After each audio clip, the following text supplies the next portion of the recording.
Bismillahirrahmanirrahim. Assalamualaikum warahmatullahi wabarakatuh. Innal hamdalillah nahmaduhu wa nasta'inuhu wa nastaghfiruh wa na'udzu billahi min sururi anfusina wa min sayyiati a'malina. May yahdihillahu fala mudhillalah wa may yudlil fala hadiyalah. Asyhadu an la ilaha illallah wahdahu la syarikalah wa asyhadu anna Muhammadan abduhu wa rasuluh.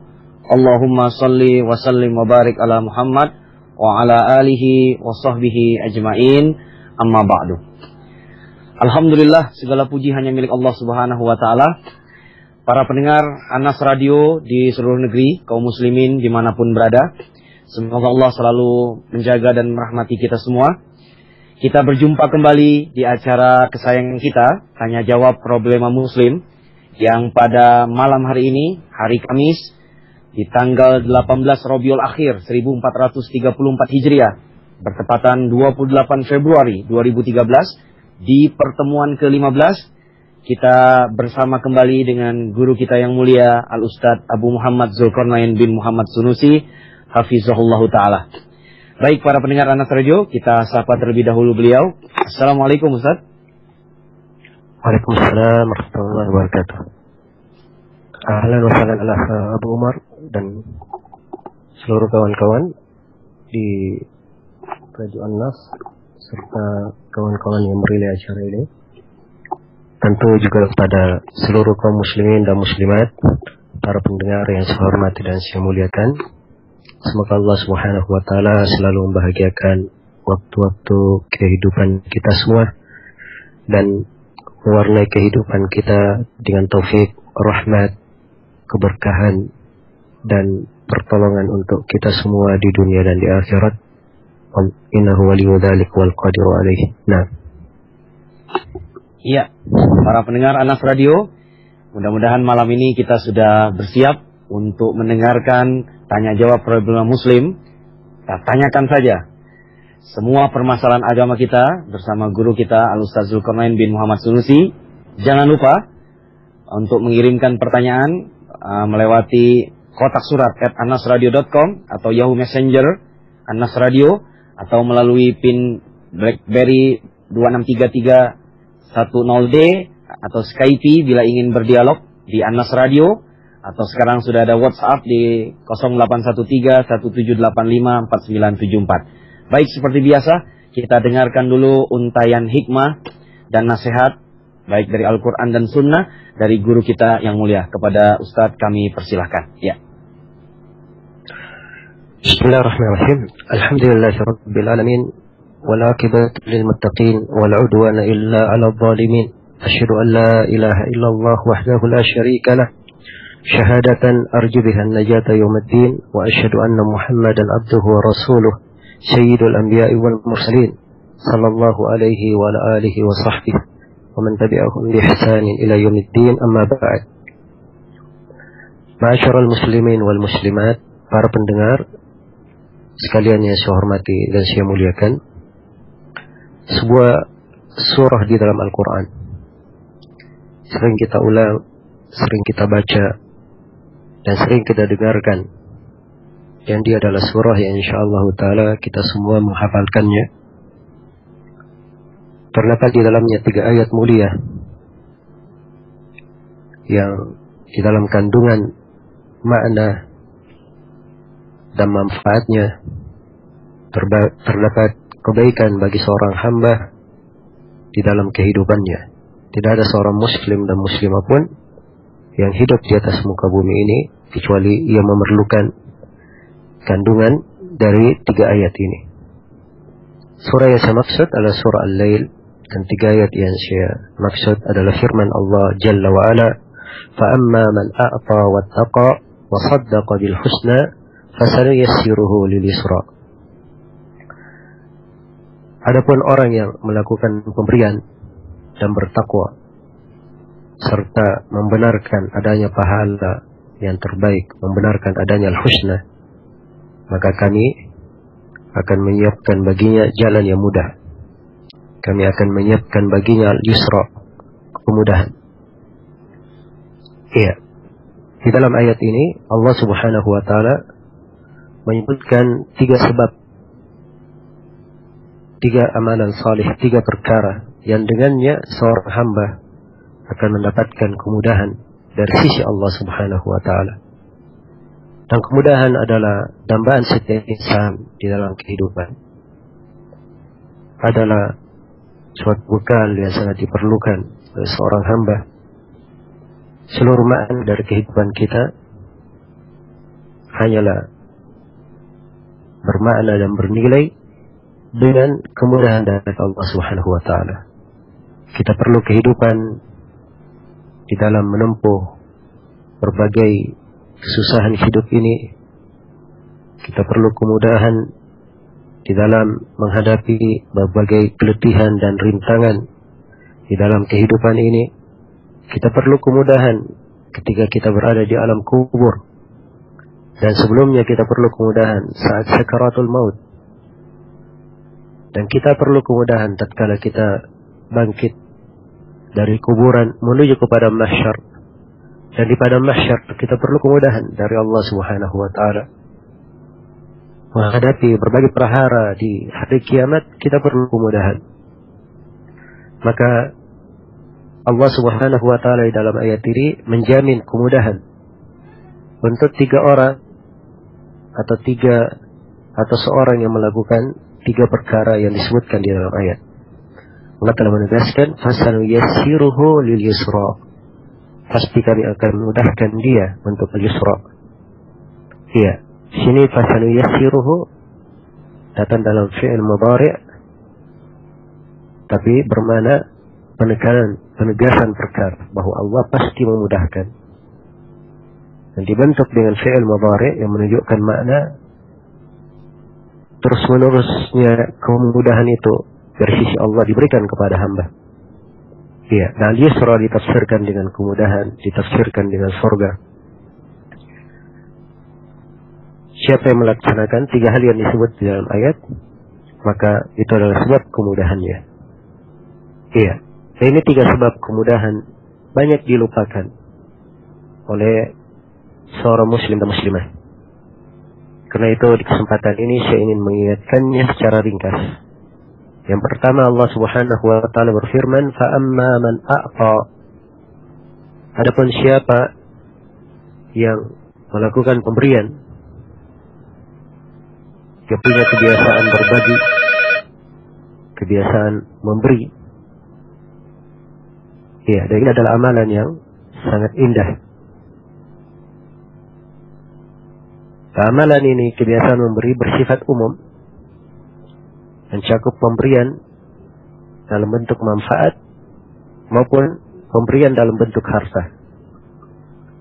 Pemberian dalam bentuk manfaat terkadang dengan ilmu pengetahuan, lisan, tenaga dan pikiran.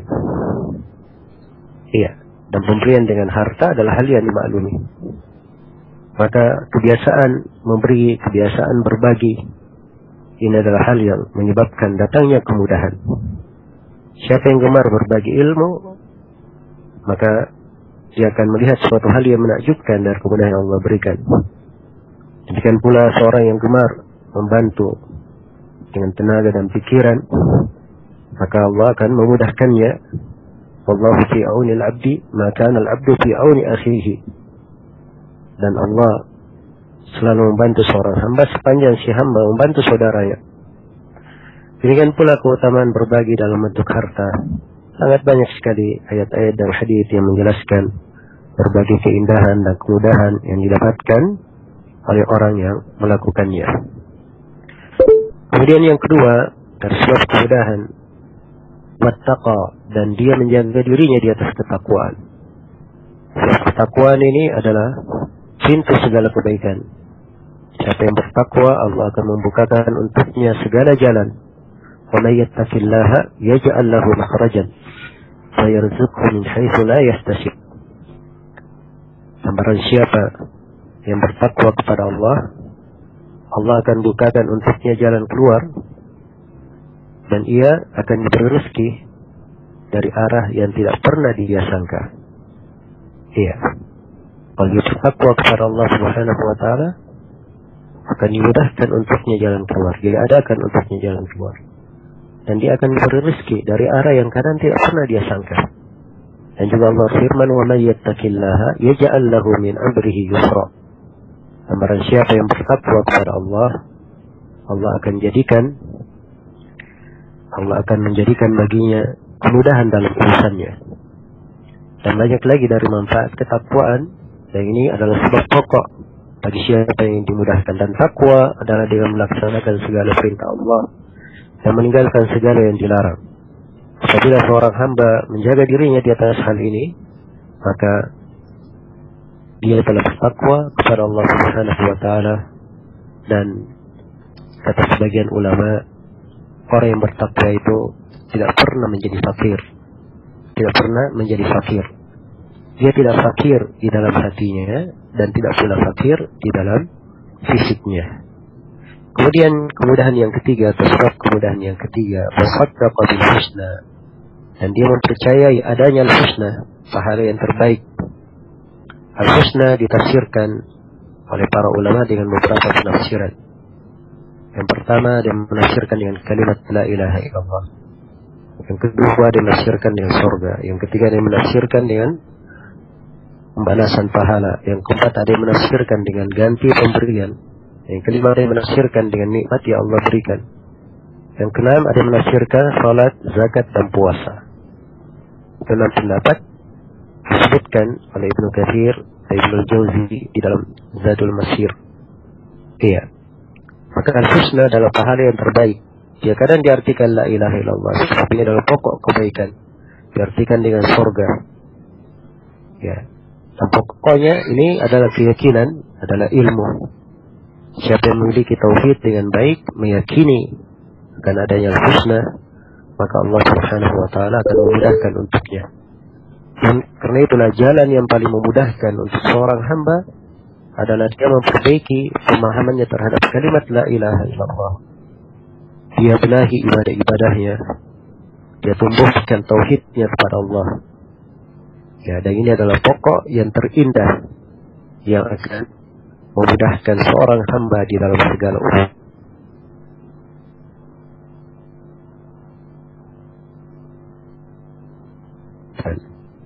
Kekuatan memberi, kekuatan menahan, dan kekuatan pemahaman. Iya. Kebaikan dan kebahagiaan seorang hamba adalah dengan kesempurnaan tiga kekuatan ini.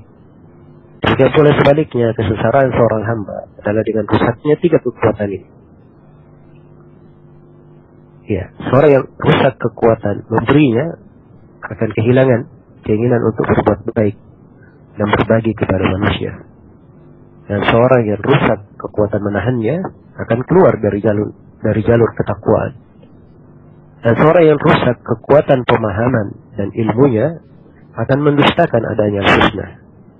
Nah itu siapa saja yang menjaga tiga sebab yang tersebut di dalam ayat, Allah akan memberikan kepadanya segala kemudahan dengan berbagai maknanya, dan akan menyempurnakan kekuatan untuknya dan akan memudahkannya di dunia dan di akhirat. Semoga ayat-ayat yang agung ini bisa kita renungi dan kita amalkan di dalam kehidupan, dan semoga Allah Subhanahu wa taala selalu melimpahkan kepada kita semua kemudahan, taufik dan rahmatnya. Innahu waliyyu dzalika wal qadiru alaihi wallahu taala alam. Iya. Ya, alhamdulillahirabbil alamin. Alhamdulillah kita akan masuk ke sesi pertanyaan. Ya Ustaz, ini pertanyaan yang pertama masuk dari Pangeran Andalus di gmail.com. Ustaz, mau bertanya, saya pernah bertemu dengan seorang Syiah, terus mereka biasa menjelek-jelekkan para khalifah, khususnya Abu Bakar dan Umar radhiyallahu anhuma. Terus mereka memberikan dalil yang katanya ada di Sahihain kalau rumah putri Rasulullah sallallahu alaihi wasallam mau dibakar lantaran tidak mau berbaiat kepada Abu Bakar, dan Fatimah sampai akhir hayatnya tidak mau berbicara dengan Abu Bakar dan Umar lantaran sakit hati. Nah, yang ingin saya tanyakan, bagaimana riwayat tersebut? Apakah ada di Sahihain atau cuma karangan mereka? Karena saya belum mengaji Sahih Bukhari. Ya, mohon penjelasannya Ustaz. Ya. Bismillahirrahmanirrahim. Alhamdulillahirabbil alamin. Wassalatu wassalamu ala al-mab'uts rahmatan lil alamin nabiyina Muhammad wa ala alihi wa sahbihi wa man tabi'ahum bi ihsanin ila yaumiddin, amma ba'd. Berkaitan dengan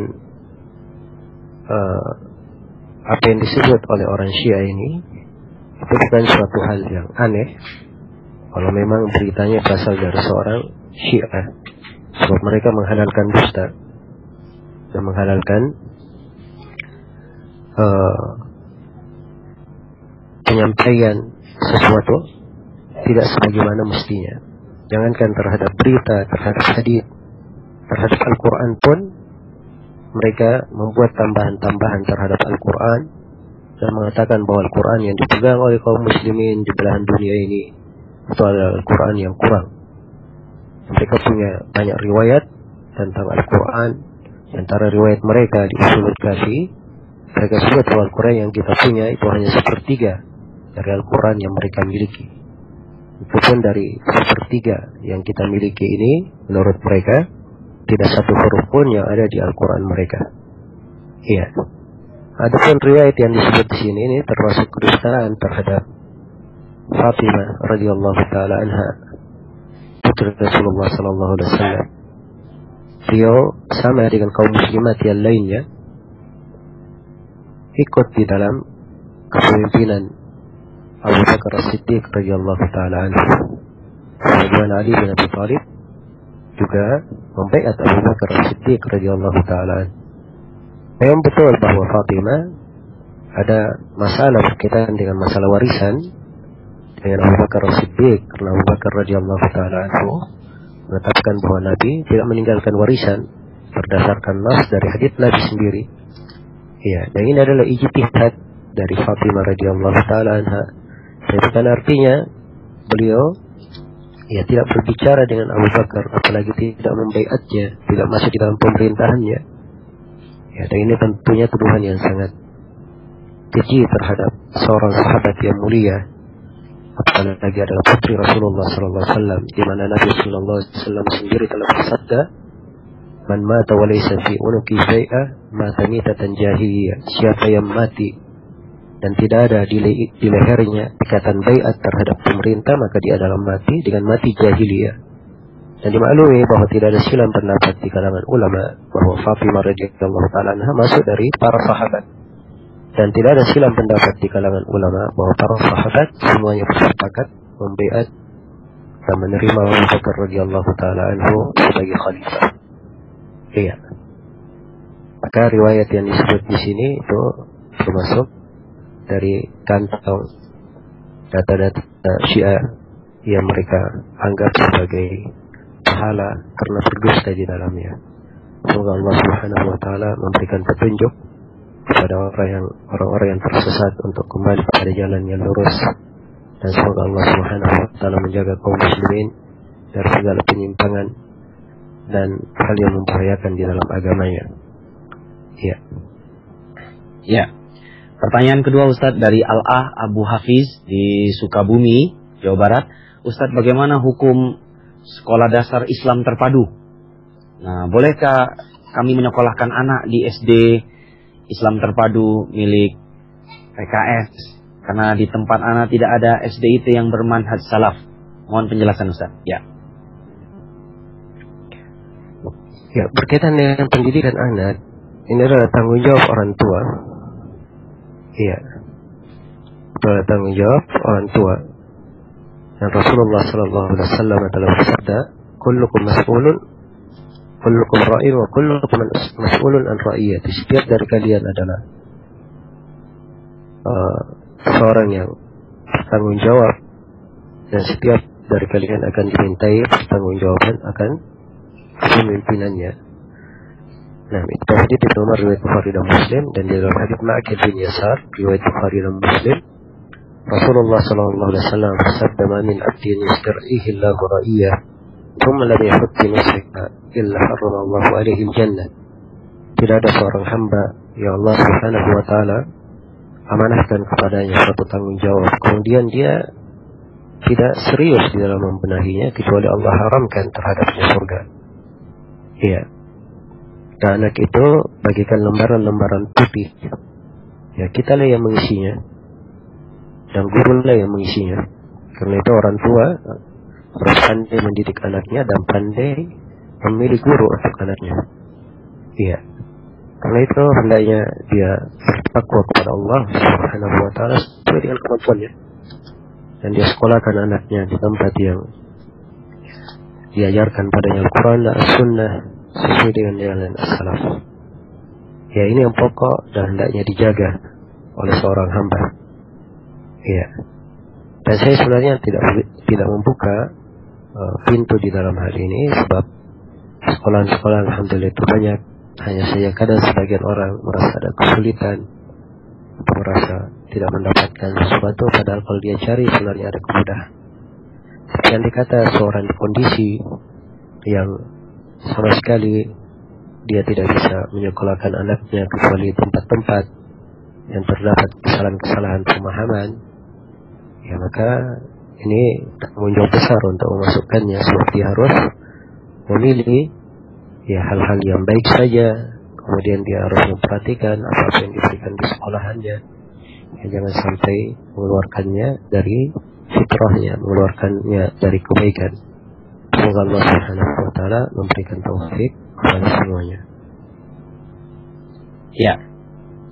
Pertanyaan berikut Ustadz dari Al-Ah Abu Yusuf di Bandung.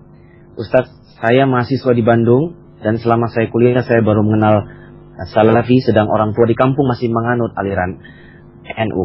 Jika nanti di waktu Idul Fitri orang tua meminta untuk pulang, sedangkan kebiasaan ketika lebaran di kampung, muslim yang bukan mahram saling berjabat tangan. Dan ketika tidak berkunjung ke rumah, maka akan diasingkan walaupun secara tidak langsung. Selain itu, menjelang Idul Fitri seringkali diselenggarakan acara-acara bid'ah. Pertanyaan Ustaz, apakah saya harus menuruti perintah orang tua? Sedangkan saya masih lemah menjadi salafiyin, meskipun sebenarnya saya juga ingin pulang. Dan jika memang saya pulang, apakah sebaiknya yang saya lakukan sehingga tidak mendapatkan mudarat yang banyak? Mohon nasihatnya Ustaz. Ya. Ya, barakallahu fikum. Ini sebenarnya masalah yang dihadapi oleh banyak manusia di Mesir. Orang yang berpegang dengan sunnah atau kadang dianggap aneh dan berbeda dengan yang lainnya. Tapi di masa ini juga kalau seorang mengenal sunnah itu hendaknya dia bersyukur kepada Allah dan selalu berdoa kepada Allah Subhanahu wa taala agar supaya dikuatkan di atas sunnah Rasulullah sallallahu alaihi wasallam dan ditambah kenikmatan ilmu agama. Ya. Maka yang dituntut di masa yang seperti ini kita lebih banyak berlaku bijaksana, ya, berlaku hikmah, berlemah lembut kepada manusia, dan mengajarkan ilmu itu kepada orang-orang yang tidak mengetahui dengan cara yang bijaksana pula. Ya. Apabila seorang khawatir terhadap dirinya, larut dalam fitnah, larut dalam kejelekan, dari haknya untuk dia menghindar, untuk menjaga dirinya. Sebab penjagaan terhadap diri itu lebih dahulukan daripada dia ingin membenahi orang lain. Karena Allah Subhanahu wa taala berfirman, ya ayyuhalladzina amanu alaikum anfusakum la yadurrukum man dhalla idza ihtadaytum. Orang-orang yang beriman, hendaknya kalian membenahi diri kalian sendiri. Tidak membahayakan kalian orang yang tersesat sepanjang kalian berada di atas hidayah. Jadi kalau dia mampu menghindar, maka itu yang terbaik. Kalau dia tidak mampu, maka dia laksanakan apa yang sesuai dengan kemampuannya, apa yang paling kecil mudaratnya, apa yang paling kecil bahayanya. Ya. Dan hendaknya dia pandai memberikan nasihat, memberikan pengarahan. Ya, kadang terjadi orang-orang yang baru mengenal sunnah terkesan kaku di dalam menghadapi manusia, terkesan harus berbeda, ya harus berpisah. Itu tidak mesti. Bukan harusnya kita semakin mendekat dengan manusia. Bagaimana kita cinta mendapat hidayah, yang kita juga cinta manusia mendapat hidayah. Ya, dan kita ajarkan kepada mereka dengan cara yang hikmah dan bijaksana. Semoga Allah Subhanahu wa taala memudahkan perkara lah yang bertanya dan memberikan keberkahan untuk kita semua. Wallahu taala. Ya, amin. Berikutnya Ustaz dari Al-Ah Ardi di Cililitan. Ustaz, ana berwirausaha jual kerudung gaul. Yang ana ingin tanyakan bagaimana hukum menjualnya. Ya. Iya, tentang masalah pakaian atau barang yang dijual. Barang yang dijual itu terbagi tiga. Yang pertama, ada yang jelas kehalalannya, kain ini tidak ada masalah diperjualbelikan. Dan yang kedua, ada yang jelas keharamannya, maka ini tidak boleh untuk diperjualbelikan. Dan yang ketiga adalah barang yang halal, tapi kadang digunakan untuk hal yang tidak baik, dan kadang digunakan untuk hal yang tidak baik. Kadang digunakan untuk hal yang baik, dan kadang digunakan untuk hal yang tidak baik. Nah, di barang yang ketiga ini, kalau didominasikan digunakan untuk hal yang baik, tidak ada masalah untuk dijual. Ya. Dan kalau kebanyakan manusia menggunakannya untuk hal yang tidak baik, maka ini tidak boleh untuk diperjualbelikan. Dan yang dilihat adalah hukum kebanyakan. Yang dilihat adalah hukum kebanyakan. Ya, wallahu ta'ala alam. Ya. Pertanyaan berikut Ustadz dari Yusti di Jakarta. Ustadz, bagaimana hukum menggunakan nama suami di belakang nama istri? Ya. Itu dari kebiasaan yang tidak dikenal di dalam Islam. Dan itu budaya berasal dari selain umat Islam. Karena meletakkan nama suami di belakang nama istri. Misalnya si istri namanya Fatimah, suaminya nama Muhammad, dengan Fatimah Muhammad. Ini adalah penisbatan kepada selain ayahnya. Dan telah terdapat hadis-hadis yang melaknat tentang hal tersebut. Karena itu ini adalah perkara yang hendaknya ditinggalkan. Paling sedikitnya terdapat dua alasan kuat kenapa kita harus meninggalkannya. Pertama, karena itu adalah budaya orang-orang kafir. Yang kedua, telah datang hadis-hadis yang bertentangan dengan makna tersebut. Tak boleh bernisbat kepada selain ayahnya. Ya. Ya. Pertanyaan berikut Ustadz dari Al-Ahzul di Makassar. Ustadz, kapan batasan waktu zikir petang? Apakah boleh setelah maghrib? Umumnya sore hari masih ada aktivitas, misalnya masih di kantor atau perjalanan pulang. Bolehkah membaca zikir sore atau petang ini dalam kondisi perjalanan menyetir, mobil atau motor, atau dalam kondisi yang semisalnya? Ya. Baik, ada dua hal yang perlu dijelaskan dalam pertanyaan. Yang pertama, berkaitan dengan waktu zikir petang. Sebagian ulama dia memandang bahwa petang itu sudah bermula dari siang hari, dan dia mengatakan sore hari. Jadi menyebut petang ketika matahari terbenam. Dan ini semuanya adalah pendapat-pendapat. Ya. Dan di dalam penggunaan Al-Quran memang kata al-masa digunakan untuk makna-makna ini. Ada keluasan. Ya. Dan di antara ulama kita juga yang kita lihat, di antara mereka ada yang zikir setelah asar, dan di antara mereka ada juga yang zikir setelah maghrib. Nah, insyaallah ta'ala ini adalah bentuk dari keluasan sesuai dengan kemudahan seseorang. Kemudian yang kedua, berkaitan dengan masalah zikir sore ini, boleh dilaksanakan bersama dengan aktivitas. Ya, apakah dalam kondisi menyetir, berjalan, maupun yang lainnya. Tapi perlu saya ingatkan bahwa zikir yang terafdal adalah zikir yang disertai dengan kehadiran hati, konsentrasi terhadapnya. Semoga Allah Subhanahu wa taala memberi taufik kepada semuanya. Iya. Pertanyaan berikut Ustaz dari Al-Ah Muhammad Peter di Bandung. Ustaz, ketika ada makmum masbuk, kemudian dari beberapa jemaah yang terlambat, ada satu orang yang maju ke depan untuk menjadi imam setelah imam sebelumnya. Dan ini sudah lumrah di beberapa ormas tertentu. Apakah ada dalilnya? Lalu apabila saya ikut sholat di masjid ormas tersebut, saya ikut melakukannya sebagaimana Ustaz pernah membolehkan ikut imam yang melakukan kunut subuh. Padahal saya meyakini tidak melakukan kunut subuh dengan maksud tidak berbeda sendiri dan menjaga persatuan. Sudah benarkah tindakan saya, Ustaz? Ya. Ya, berkaitan dengan masalah adanya dari jemaah yang masbuk, kemudian salah seorang dari mereka maju ke depan menjadi imam, ini ada dua pendapat di kalangan ulama. Sebagian ulama kita membolehkan hal tersebut, masuk di dalam keumuman hadits-hadits tentang syariat salat berjamaah. Walaupun saya sendiri lebih condong kepada pendapat yang mengatakan kalau mereka semuanya adalah masbuk, maka setiap dari mereka melanjutkan salatnya masing-masing. Karena Nabi Shallallahu Alaihi Wasallam bersabda, "Idza ataitumus salata fa'tuha bi sakinatin wa qar, fama adraktum minha fasallu wa ma fatakum fa'timu." apabila kalian mendatangi sholat, datanglah dengan tenang dan tidak tergesa-gesa. Apa yang kalian dapatkan dari sholat itu, maka sholatlah kalian. Dan apa yang kalian luput, sempurnakanlah. Nah, di sini dikatakan apabila kalian luput, sempurnakan. Jadi suruh menyempurnakan sholatnya. Ya, tidak dikatakan membentuk jemaah sendiri, membentuk jemaah baru. Ya, ini pendapat yang lebih kuat insyaallah ta'ala. Kalau misalnya seorang datang dan ada jemaah yang masbuk, ya, ada jemaah yang sedang masbuk, mereka sudah membentuk jemaah sendiri, kita baru datang, kan ada masalah kita ikut di dalam hal tersebut, sebab kita hadir dan ada jemaah. Maka dari keutamaan yang besar di keumuman hadits tentang keutamaan sholat berjamaah, kita boleh ikut di dalamnya. Allah Ta'ala alam. Ya. Pertanyaan berikut Ustaz dari Al-U Elina Deviana di yahoo.com. Ustaz, bagaimana cara memberikan zakat mal kepada mustahik?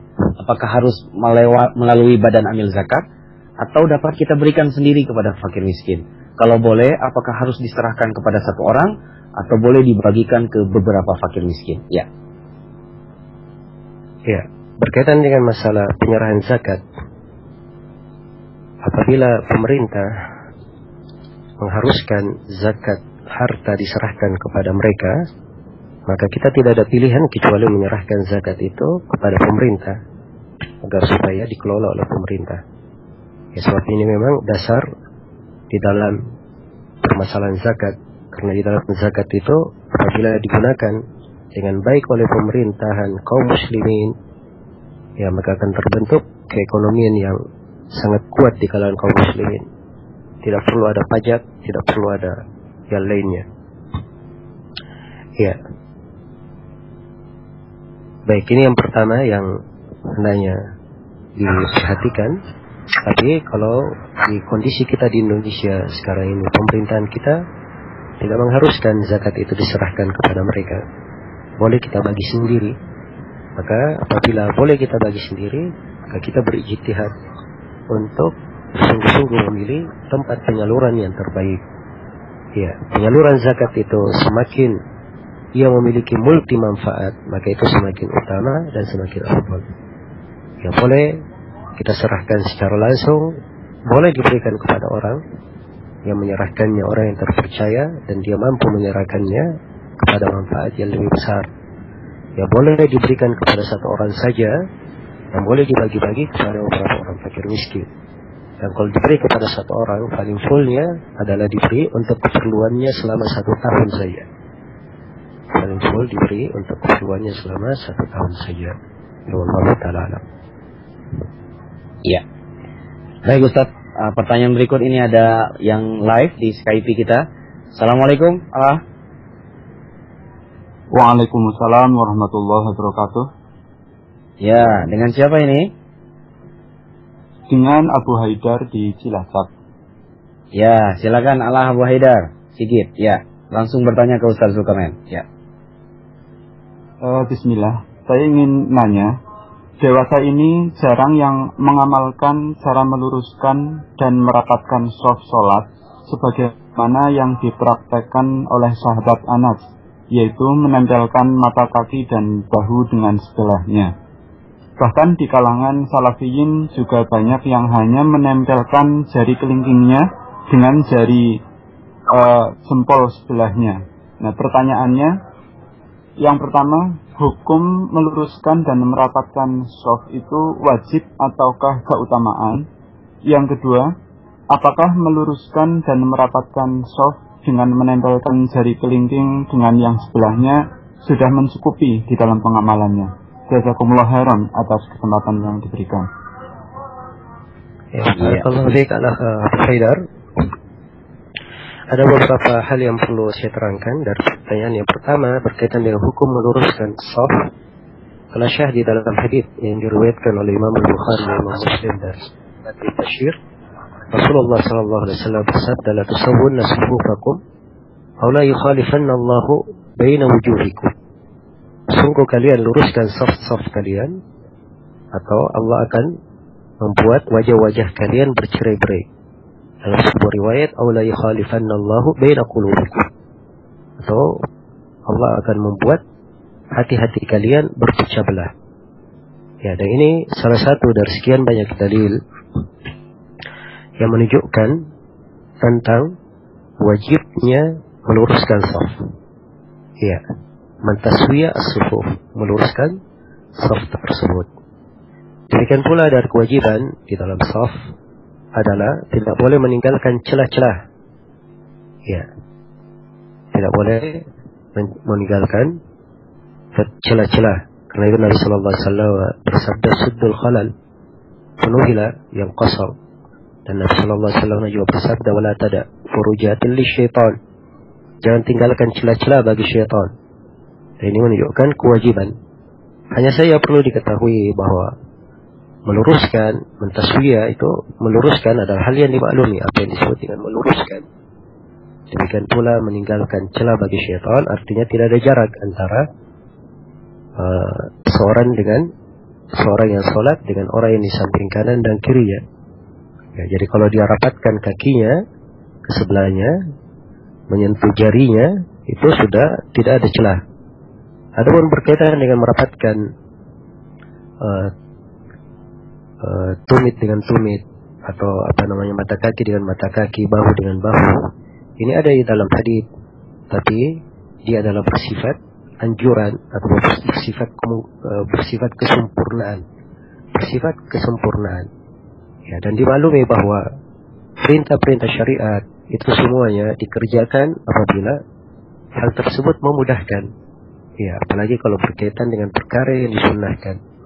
Dan tidak semua orang yang sholat mudah baginya untuk merapatkan antara mata kaki dengan mata kaki kawannya, bahu dengan bahu kawannya. Ya, tapi yang pokoknya di sini dia berusaha semampu mungkin untuk menjaga dua hal, meluruskan dan tidak meninggalkan celah-celah bagi syaitan. Semoga Allah Subhanahu wa taala memberi taufik kepada al-akhwat Haidar dan kepada seluruh muslimin dan muslimat, para pendengar sekalian yang mendengarkan acara ini. Wallahu taala a'lam. Iya, pertanyaan berikut Ustadz dari Al-Ah Firdaus di Surabaya. Bolehkah minyak wangi atau bibit minyak wangi dicampur dengan alkohol, Ustaz? Di mana minyak wangi tersebut nantinya akan disemprotkan ke pakaian yang akan digunakan untuk sholat. Ya. Ya, yang pertama yang perlu ditimbang di sini tentang kata alkohol ini. Sebab orang-orang yang ahli di kimia mengatakan alkohol itu ada dua macam. Ada alkohol yang diminum dan ada yang tidak diminum. Ya. Kalau alkoholnya tidak diminum, ini tentunya tidak berkaitan dengan masalah yang kita bahas saat ini. Ya, tapi yang tidak berkaitan dengan masalah yang dipertanyakan oleh Al-Akh Firdaus. Tapi kalau alkoholnya yang diminum, dia memabukkan, nah inilah yang dilarang di dalam hadis. Nabi Sallallahu Alaihi Wasallam bersabda, "Kullu muskirin khamrun." Setiap yang memabukkan adalah khamar. Kullu muskirin haram, dan setiap yang memabukkan adalah haram. Ya, jadi kalau dia adalah yang diminum, alkohol itu dari yang diminum, apabila banyaknya pada kadar banyaknya memabukkan, maka memakai sedikitnya pun tidak diperbolehkan. Karena Nabi Sallallahu Alaihi Wasallam bersabda, "Ma askara kathiruhu faqaliluhu haram." Apa yang banyaknya itu memabukkan, maka yang sedikitnya adalah haram. Ya, karena itu dilihat alkohol yang digunakan dalam campur bibit minyak wangi ini. Kalau di alkohol dari jenis minuman keras dan diminum memabukkan, maka dicampur sedikit saja ke minyak wangi, itu tidak diperbolehkan. Itu menjadi hal yang diharamkan. Tapi kalau dia dari alkohol, ya tidak ada kaitannya dengan minuman, bukan alkohol yang memabukkan, maka ini insyaAllah ta'ala tidak ada masalah. Ya. Iya.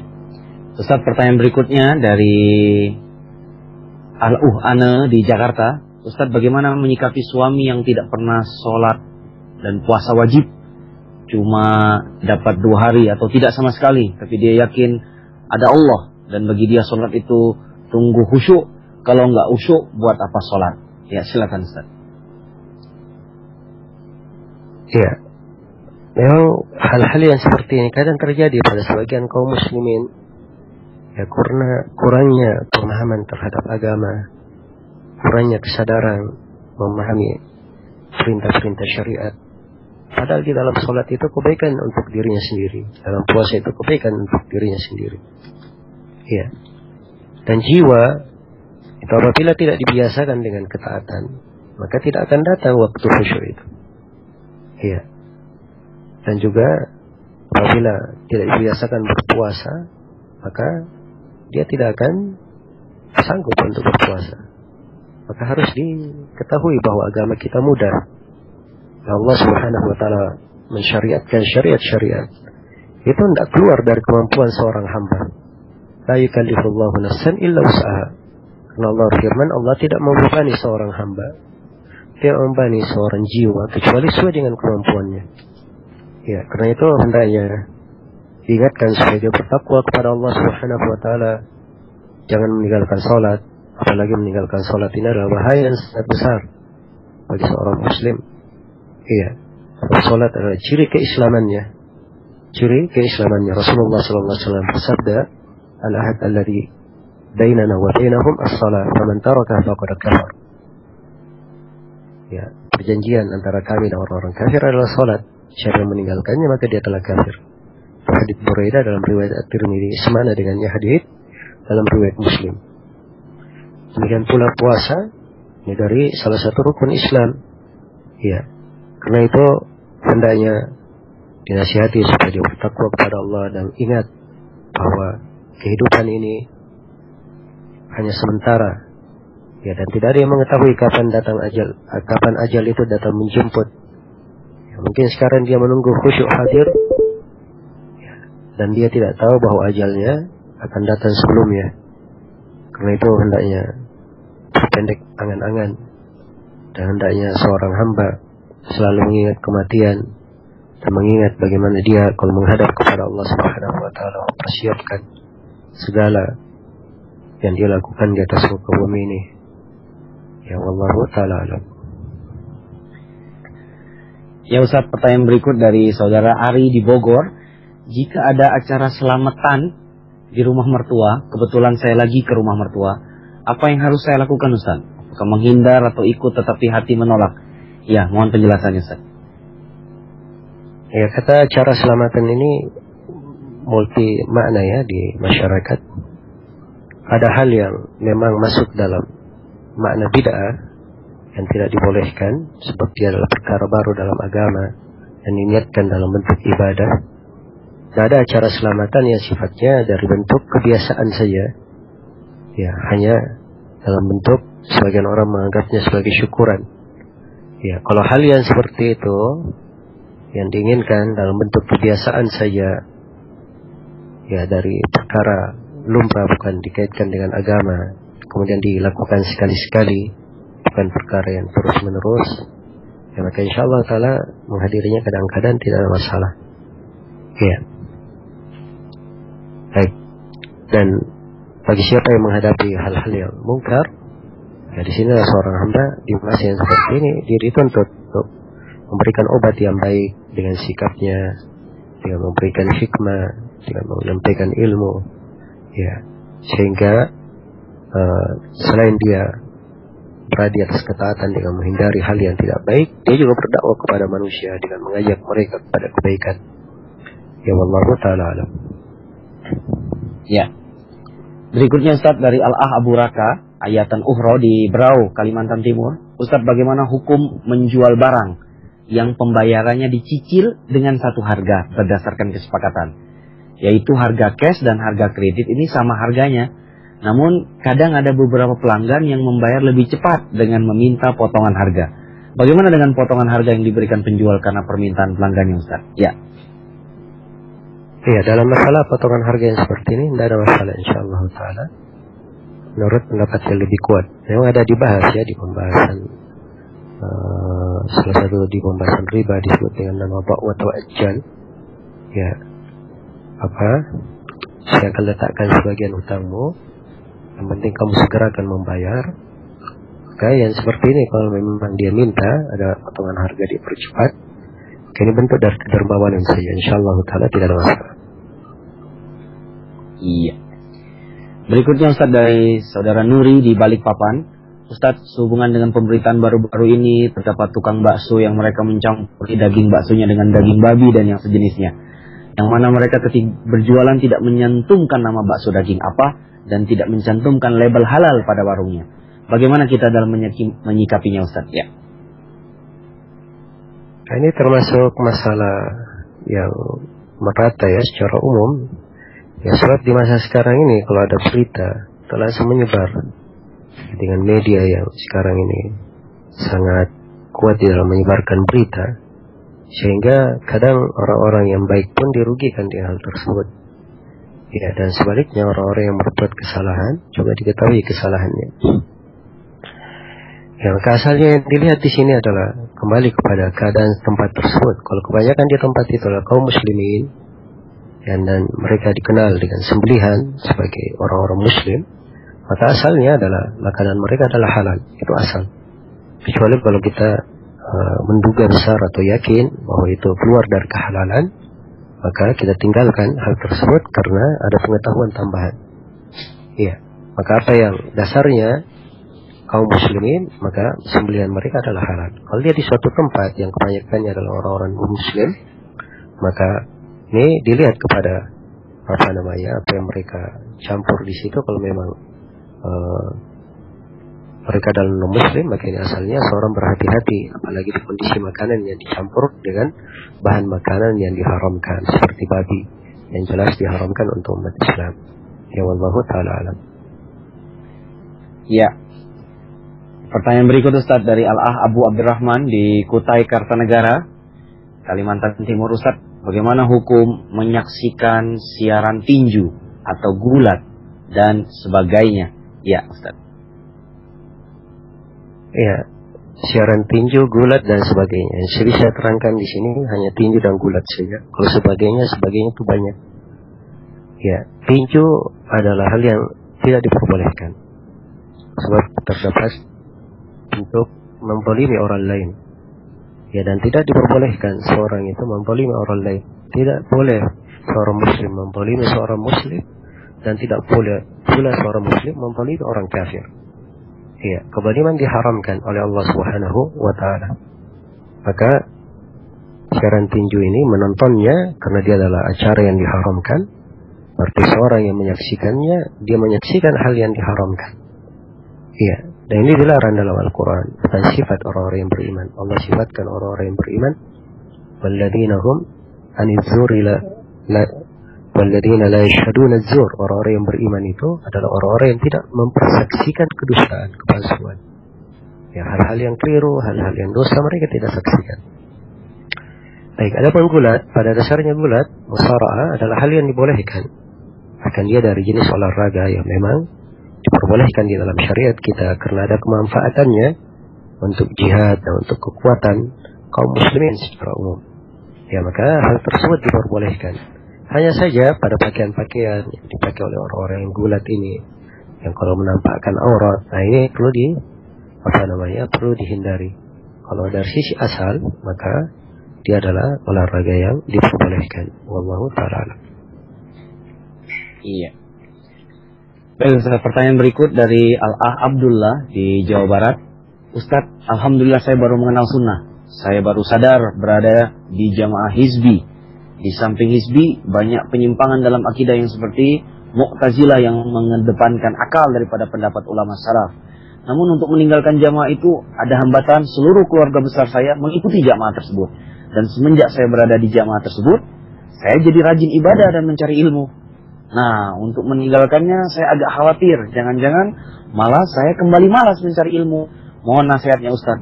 Dan mohon jelaskan sejauh mana seseorang itu harus meninggalkan jamaah yang hizbi dan menyimpang dari para ulama salaf. Apakah menunggu ilmu agamanya kuat atau bagaimana Ustaz? Ya.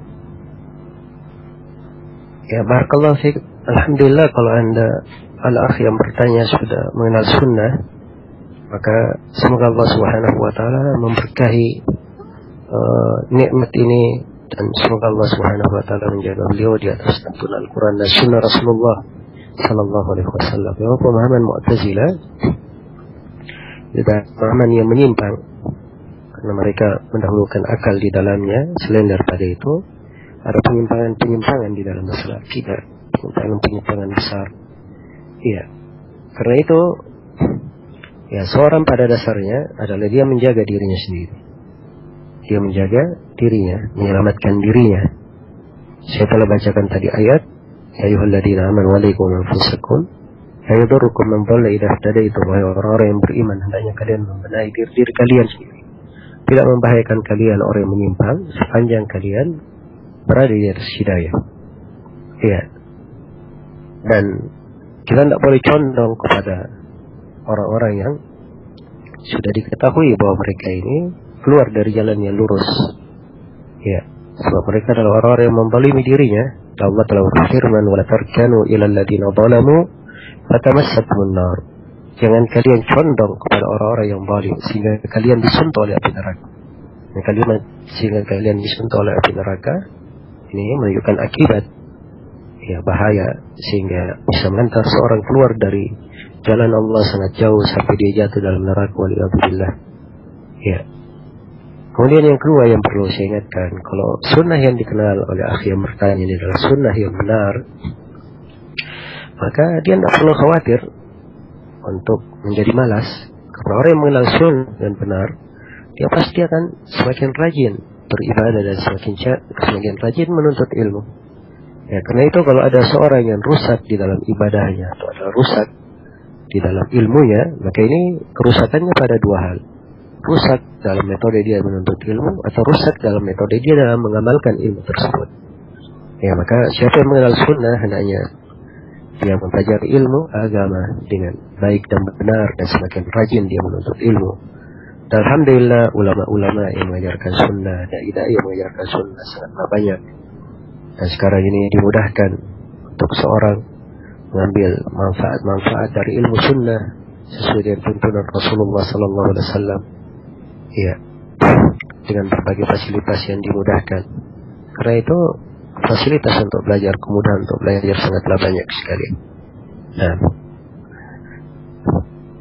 kemudian yang saya nasihatkan juga kepada laki yang bertanya bahwa seorang itu ya dia wajib menjauhkan dirinya dari kejelekan. Itu yang paling dia dahulukan. Ya, jangan dia menunggu sampai ilmunya kuat. Ya, sebab kalau ilmunya saja belum kuat, dia masih berada di suatu arus kejelekan.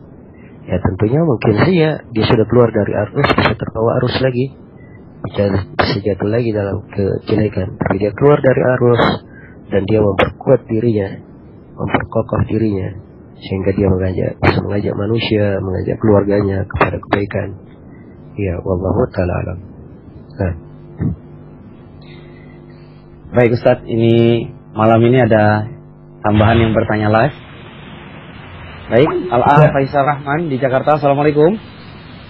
Waalaikumsalam warahmatullahi. Ya. Iya, langsung bertanya ke Ustadz Zulkarnain. Ya. Ya, kedengaran. Ya, silakan bertanya langsung ke Ustadz. Ya. Assalamualaikum Ustadz.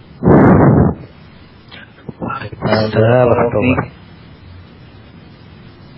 Apa Ustadz, Ana mau nanya, Ana pernah baca artikel tentang hadis membahas tentang 12 khalifah.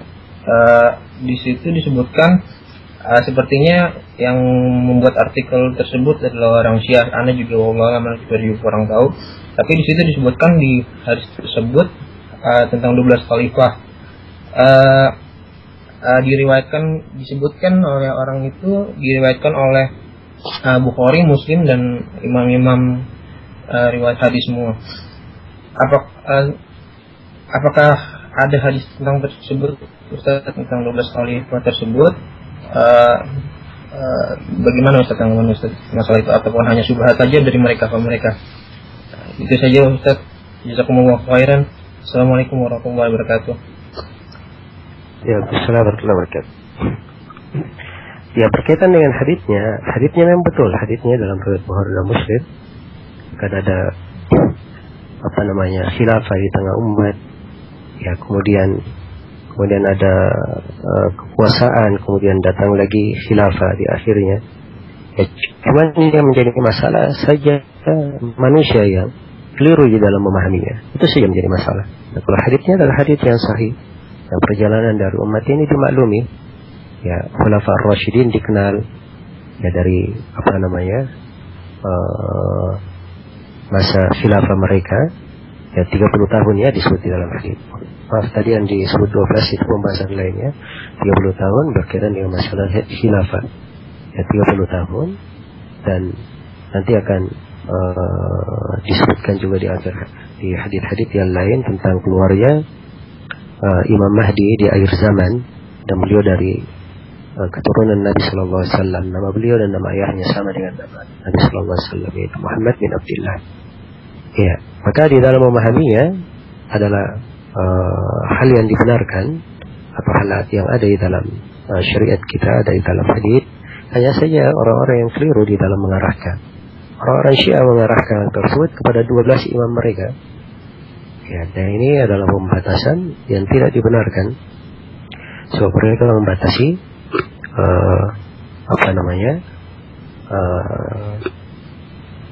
keimaman pada imam 12 mereka tanpa dalil.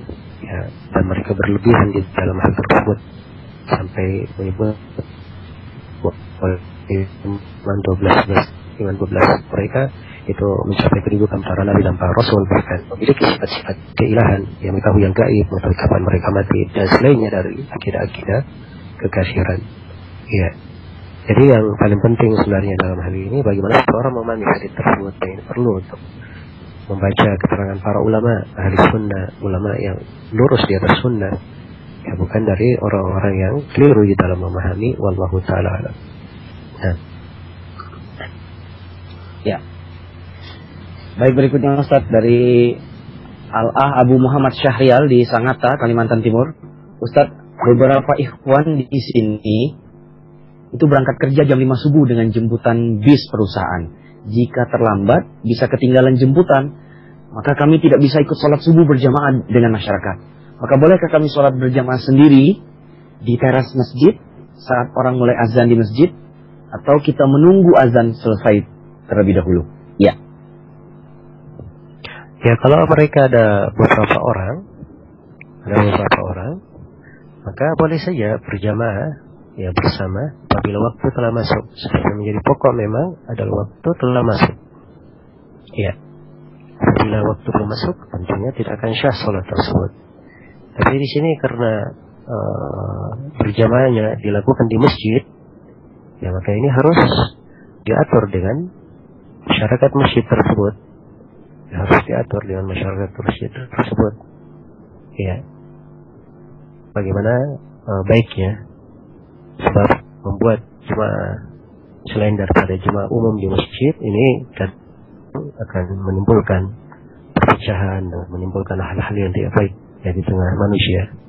Harus ada pengaturan yang baik dan mengatur pemahaman dan kesepakatan dengan masyarakat masjid supaya tidak terjadi fitnah. Iya, wallahu ta'ala. Iya. Pertanyaan berikut Ustaz dari Fulan di Timika, Papua. Ustaz, pertanyaan pertama, ibu saya dulu belum mengetahui hukumnya tentang nifas, bahwa bila nifas telah selesai maka ia telah bersih dan dibolehkan untuk sholat. Sedangkan ibu saya mengikuti perkataan orang kampung kalau nifas harus 40 hari. Padahal ibu saya sudah bersih dari nifas kurang dari 40 hari. Jadi ibu saya meninggalkan sholat sampai hari ke-40. Bagaimana hukum meninggalkan sholatnya tersebut, Ustaz? Lalu pertanyaan kedua, saya memiliki masalah tentang air madzi. Apakah selesai bercumbu dengan istri, air madzi keluar banyak sampai waktu sholat telah masuk? Dan saya ragu di dalam sholat karena merasa ada yang keluar dari kemaluan. Bagaimana hukum sholat saya, Ustaz? Ya. Ya, ada yang pertama, sepanjang ibu anak yang bertanya tidak mengetahui hukum, maka apa yang telah lalu insyaallah ta'ala tidak ada masalah. Orang yang jahil berkaitan dengan hal tersebut, yaitu tidak dipermasalahkan. Ya, Ammar bin Yasir, beliau pernah sholat dengan tayamum yang keliru atau dengan cara yang keliru, beliau berguling-guling di tanah. Ya, setelah itu beliau datang kepada Nabi dan Nabi mengajarkannya cara tayamum yang benar. Nah, bersama dengan itu Nabi Sallallahu Alaihi Wasallam tidak memerintah kepada Ammar bin Yasir untuk mengulangi sholatnya. Ya, karena memang beliau melakukan hal tersebut karena tidak tahu. Demikian pula ibu di sini yang tidak melakukan sholat karena dia tidak tahu hukumnya, maka insyaallah taala ini tidak masalah karena udur dengan kejahilan. Ya, yang kedua masalah madi ini, ya, madi adalah najis dan harus dibersihkan dengan sebagaimana bersih dari najis, dan keluarnya madi itu adalah pembatal wudu. Pembatal wudu. Jadi sebelum dia sholat dia periksa, kalau sudah bersih itu sudah cukup. Begitu dia sholat, dia ragu ada yang keluar, maka keraguan dia tinggalkan. Suatu ragu-ragu, was-was, ini dari pekerjaan syaitan, dan seorang jangan membuka untuk dirinya pintu keraguan. Di dalam hadits Abdullah bin Zaid riwayat Bukhari dan Muslim, seorang lelaki mengeluhkan kepada Nabi sallallahu alaihi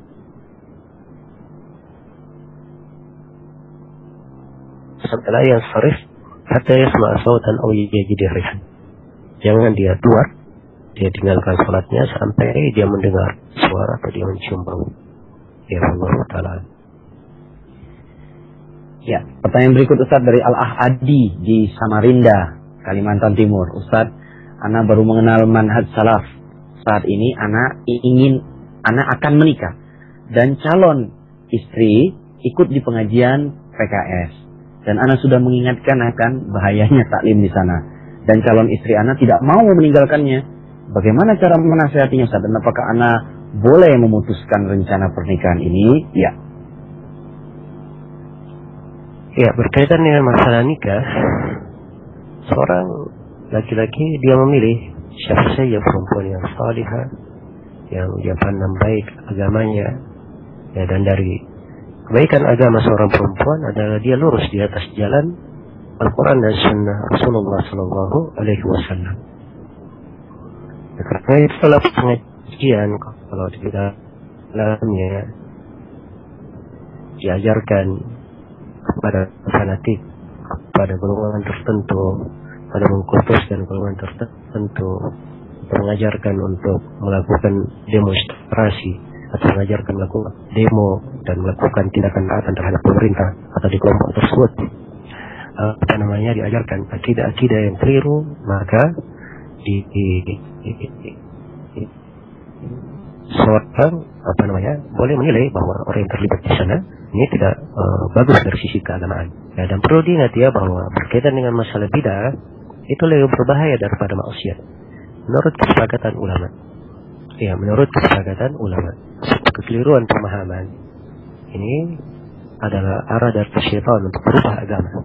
Orang yang jatuh dalam maksiat, dia berbuat dosa, ya, kesalahan, tapi dia tahu dirinya salah. Tapi orang yang jatuh dalam bid'ah, keliru pemikiran, dia memahami dirinya benar, ya, tidak mengetahui apa kesalahannya. Karena itu bid'ah lebih dicintai oleh iblis daripada maksiat. Ya. Maka kalau misalnya Allah yang bertanya ingin memutuskan karena dianggap bahwa perempuan tersebut kurang bagus dari sisi agamanya, ya, dinasihati kepada ahli yang baik, tidak ingin dia mengikutinya, maka semoga itu menjadi langkah yang bagus, ya, membawa taufik insyaallah taala, dan semoga Allah Subhanahu wa taala memudahkan untuknya hal yang terbaik. Iya. Pertanyaan berikut Ustaz dari Khadijah di Makassar. Ustaz, bagaimana hukumnya anak bawaan seorang janda? Apakah masih mahram dengan laki-laki yang menikahi ibunya walaupun terjadi perceraian? Dan apa ada mahram sementara di dalam Islam, Ustaz? Ya. Ya. Anak bawaan seorang janda ini apabila menikah dengan apabila ibunya menikah, ya, maka anak tersebut adalah mahram bagi suami sang ibu, sama dengan anaknya sendiri, dan ini disebut robibah dalam bahasa Al-Quran. Ya, apabila terjadi perceraian dengan ibunya, maka si anak tetap mahramnya. Sebab ini pemahraman yang bersifat selama-lamanya. Ya. Dan memang betul bahwa mahram itu dua macam. Ada tahrim yang sifatnya abadi, dan ada tahrim yang sifatnya muaqqatan. Ya, tauqiti. Ada tahrim yang sifatnya selama-lamanya, dan ada tahrim yang sifatnya sementara. Ya, ada yang sifatnya sementara. Namun pembahasan untuk anak yang ikut kepada janda ini tidak masuk ke dalam sementara. Dia jadi mahram untuk selama-lamanya kalau dia sudah menikah dengan ibunya. Yang sementara itu seperti tidak bolehnya seorang menikahi dua perempuan yang bersaudara. Jadi kalau dia sudah menikahi saudaranya, diharamkan untuknya dia menikahi saudara istrinya. Ya, kecuali kalau dia sudah menceraikan istrinya sudah lepas iddah, kemudian dia nikah lagi dengan saudaranya, itu tidak ada masalah. Ini menjadi dikatakan mahram sementara. Ya, dia menjadi haram untuk dinikahi karena dikatakan nikah. Demikian pula tidak boleh menggabungkan pernikahan, menikahi seorang gadis dan menikahi pula bibinya. Jadi, kalau dia nikah dengan seorang perempuan, tidak boleh dia nikahi bibinya. Misalkan perempuan itu sudah diceraikan, kemudian dia nikah dengan bibinya, insya Allah hal tersebut tidak ada masalah. Baik. Ya. Pertanyaan berikut Ustaz dari Arfiani di Gresik, Jawa Timur. Ustaz, masalah warisan. Seorang ayah memberikan wejangan sebelum meninggal bahwa harta yang dia tinggalkan sudah dibagi. Maksudnya dibagi 7 anak. 4 laki-laki, 3 wanita. 1 laki-laki sudah meninggal Ustaz. Pembagiannya anak wanita bungsu mendapatkan rumah, sisanya mendapat tanah. Istri si ayah ini masih hidup saat ini. Apakah wejangan seperti ini dianggap warisan Ustaz? Dan apa harus dilaksanakan sesuai pesan ayah tersebut? Mohon penjelasannya. Ya. Ya, ini bukan warisan ya, ini bukan pembagian warisan, tapi ini adalah masuk di dalam pembahasan hibah atau masuk di dalam pembahasan wasiat. Saya tahu ini dikatakan di sini sebelum meninggal. Ya, ada kemungkinan dia hibah, ada kemungkinan dia wasiat. Jadi kalau dia langsung dibagi sebelum meninggal, langsung dibagi sebelum si ayah meninggal, maka itu hibah. Tapi kalau si ayah sudah memberikan jangan nanti setelah meninggal dibagi, maka itu wasiat namanya. Dan di atas 2 keadaan, apakah dianggap hibah atau dianggap wasiat, ini dua-duanya pembagian adalah pembagian yang tidak dibenarkan. Apa yang diwejangkan oleh ayah di sini, ini adalah hal yang tidak diperbolehkan, jauh dari keadilan. Ya, warisan kalau ingin dibiarkan setelah orang tua meninggal, maka harus dibagi secara warisan, tidak boleh dibagi dengan hal yang lainnya. Kalau ingin dibagi dalam bentuk hibah, maka si ayah harus berlaku adil. Karena Rasulullah SAW bersabda, "Wattaqullaha wa'dilu baina auladikum." Bertakwalah kepada Allah dan berlaku adil antara anak-anak kalian. Jadi setiap anak diberikan pembagian yang adil untuk anak tersebut. Dan keadilan adalah anak laki-laki mendapat 2 bagian dari anak perempuan. Demikian. Nah. Ya. Pertanyaan berikut Ustaz dari Al-Ah Alvin, Telkomsel.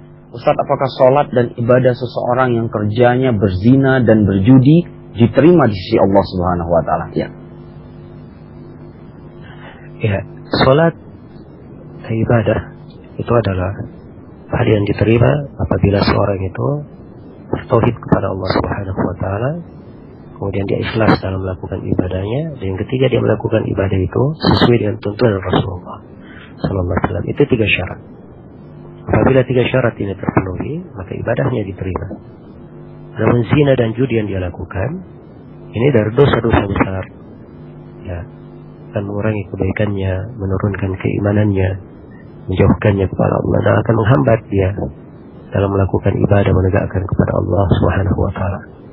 Ya, sebab seorang muslim itu tidak akan berkumpul 2 hal di dalam hatinya. Allah firman, "Wa ma ja'alallahu lirajulin min qalbayni fi jawfihi." Allah tidak menjadikan 2 hati di dalam seorang hamba pada dadanya. Ya, kalau dia gemar untuk ibadah, ada juga gemar bermaksiat, berjudi, maka maksiat akan menghalangi dia dari ibadah tersebut. Ya, menghalanginya dari ibadah tersebut. Dan sepanjang dia memahami bahwa dirinya keliru, ya, jatuh dalam kesalahan, hendaknya dia bertobat kepada Allah Subhanahu wa Ta'ala, diperbanyak ibadah kepada Allah, dia tinggalkan segala sebab yang bisa mengantarnya kepada dosa dan maksiat. Ya, kalau dia sering jatuh dalam zina, dia tinggalkan.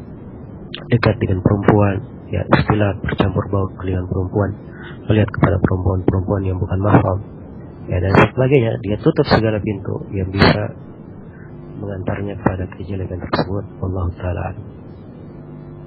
Ya. Pertanyaan berikut Ustaz dari Al-Ah Abu Ukasha Sofwan di Makassar. Ustaz, apakah wanita yang melahirkan pada awal bulan Ramadan wajib mengqadha atau bayar fidyah? Ya.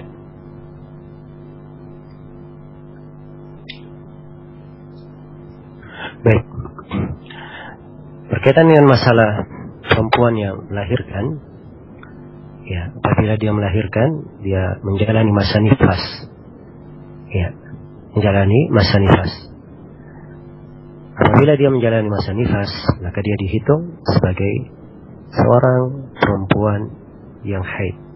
Dan perempuan yang haid kewajibannya cuma satu, yaitu dia membayar qadha. Ada membayar fidyah itu hanya pada 2 hari saja. Kalau si perempuan menyusui, ya, atau si perempuan sedang hamil. Ya, kalau dia menyusui yang dihitung membayar fidyah itu menyusui dalam keadaan dia tidak nifas atau tidak haid. Kalau dia dalam keadaan nifas atau haid, maka yang dihitung adalah nifas dan haidnya, tidak dihitung menyusuinya. Ya, ada orang yang nifas dan haid, ya, apabila terjadi pada seorang perempuan dan dia tinggalkan puasa karena haid dan nifas, itu kewajibannya adalah dengan mengqadha'nya. Allah Ta'ala. Ya, Ustaz, pertanyaan berikut ini dari Al-Ahbeni di Jakarta Selatan. Ustaz, apa yang dimaksud dengan manhaj Haddadi? Iya. Ya, manhaj Haddadi ini nisbat kepada seorang yang bersama Mahmud Al-Haddad. Seorang yang ekstrim di dalam memahami agama, ya, gampang membid'ahkan orang sampai dia memberi fatwa untuk membakar buku Al-Hafidz Ibnu Hajar, Imam Nawawi, dan selainnya. Ya, dan pemahaman orang inilah yang menimbulkan banyak perselisihan di antara manusia, ya, menyebabkan adanya orang-orang yang beraliran ekstrim, ya, dan sebagainya. Dan banyak dari pokok-pokok penyimpangan, ya, kelompok Haddadiyah ini bagi seorang muslim dan muslimah, ya, dia hendaknya memiliki guru yang baik, bagus manhajnya, benar akidahnya. Dan guru ini adalah guru yang gemar menasihatinya, mengarahkannya kepada jalan yang mendekatkannya kepada Allah, menuntunnya kepada surga. Ya, kalau dia menemukan guru yang seperti ini, maka itu adalah sebaik-baik bekal untuknya. Ya, dan hendaknya dia tinggalkan sikap berlebihan, sikap ekstrim. Kalau berlebihan dan ekstrim tidak dibenarkan dalam agama. Ya, tidak dibenarkan di dalam agama. Bahkan itu adalah sebab kehancuran. Karena itu Nabi sallallahu alaihi wasallam bersabda, "Iyyakum wal ghulu, fa inna ma ahlakal ladzina qablakum al-ghulu fid din." Hati-hati kalian dari perbuatan ekstrim. Sebab yang membinasakan orang-orang sebelum kalian adalah ekstrim dalam agama. Allah Ta'ala. Iya, pertanyaan berikut Ustaz dari Rahma di Bandung, Jawa Barat. Ustaz, apakah seseorang berdosa? Tidak. Jika ia berbicara dengan lawan jenis, tapi ia tidak bisa tidak melihat wajahnya. Karena kalau tidak melihat, ia tidak tahu atau tidak dengar apa yang ia bicarakan. Karena ia ini punya masalah dalam pendengaran. Apakah yang seperti ini termasuk darurat, Ustaz? Mohon penjelasan. Ya. Ya, ini dalam hal yang seperti ini, seorang bertakwa kepada Allah Subhanahu wa Ta'ala, ya, sesuai dengan kemampuannya, dan jangan dia buka jalan untuk dirinya. Ya, ia dijatuhkan oleh syaitan. Ya, perlu diketahui bahwa seorang perempuan tidak boleh melihat kepada laki-laki yang bukan mahramnya, sebagaimana perempuan juga, seorang laki-laki tidak boleh melihat kepada perempuan yang bukan mahramnya. Allah firman kepada laki-laki, "Qul lil mu'minina yaghuddu min absarihim wa yahfadhu furujahum." Katakan kepada laki-laki yang beriman untuk menundukkan pandangannya dan menjaga kemaluannya. Dan untuk kaum mukminat, Allah firman, "Wa qul lil mu'minati yaghuddna min absarihinna wa yahfadhna furujahunna." Katakan kepada para perempuan mukminah untuk menundukkan pandangannya dan menjaga kemaluannya. Ya, perintah menundukkan pandangan ini disebut dalam surah An-Nur. Ya, dan para ulama mengaitkannya dengan fikih mereka bahwa di dalam menundukkan pandangan itu akan memberikan cahaya di dalam hati. Ya, karena itu jangan tertipu dengan sangkaan seperti yang disebut di sini, kalau tidak melihat wajah kurang memahami. Saya anggap ini bahwa itu termasuk dari bisikan syaitan. Seorang kalau dia menundukkan pandangannya, dia akan diberikan cahaya dalam hatinya, dia akan lebih mudah dalam segala urusannya. Tapi yang menjadi perkara pokok adalah ketundukannya terhadap syariat. Kapan dia semakin tunduk kepada syariat, Allah akan memudahkan segala urusannya. Karena itu kata Ibnu Al-Qayyim rahimahullah ta'ala, al-abdu da'iman baina ahkam al-awamir wa ahkamin nawazil. Seorang hamba itu selamanya berada antara dua hal, antara hukum perintah dan antara hukum menerima ketentuan. Iya, kita dalam hidup ada perintah syariat. Ini hukum yang pertama yang berlaku pada kita. Dan kita dalam kehidupan ini ada ketentuan-ketentuan Allah dari nawazil, takdir yang menimpa, kejadian yang menimpa. Dalam menjalankan perintah kita perlu bantuan Allah. Dalam menerima ketentuan dan takdir kita perlu kelembutan dari Allah. Ya, dan kata Ibnu Qayyim, kelembutan dari Allah akan didapatkan oleh seorang hamba sepanjang dia kuat di dalam melaksanakan hukum-hukum perintah.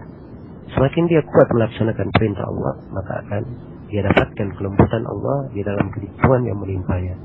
Karena itu kalau dia laksanakan perintah dengan menundukkan pandangannya, Allah Subhanahu wa taala akan memudahkan perkaranya.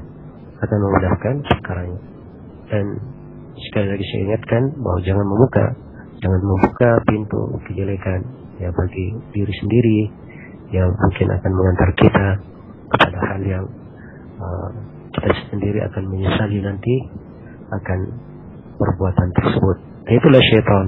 Ya, awalnya adalah berbicara, ya kemudian setelah itu melihat, ya kemudian setelah itu bertemu, ya kemudian setelah itu dan setelah itu dan setelah itu ada tahapan-tahapan yang menjatuhkan seorang hamba ke dalam kejelekan.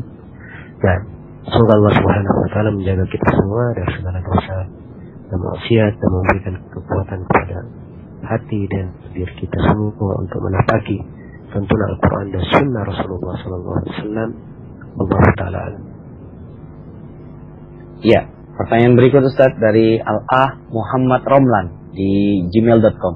Ustaz, keponakan Ana sudah sekitar 8 bulan ditinggal pergi suaminya karena suaminya menanggung banyak hutang dan akhirnya dia pergi karena selalu dicari dan dikejar-kejar debt collector.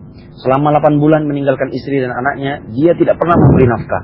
Akhir-akhir ini debt collector itu sering mengintimidasi istrinya, maksudnya keponakan saya, untuk menanyakan keberadaan suaminya. Padahal keponakan saya tidak tahu di mana suaminya berada. Karena tidak tahan dengan kondisi tersebut, keponakan saya minta khulu ke suaminya. Tapi suaminya tidak ada keputusan dan solusi. Bahkan suaminya mengganti nomor HP yang menjadikan komunikasi mereka betul-betul terputus. Karena tidak tahan dengan intimidasi dan sikap suami yang tidak bertanggung jawab, ponakan saya mengajukan gugatan cerai ke KUA. Pertanyaannya Ustaz, kalau nantinya KUA telah memutuskan cerai atas keponakan saya, berapa lama masa idahnya?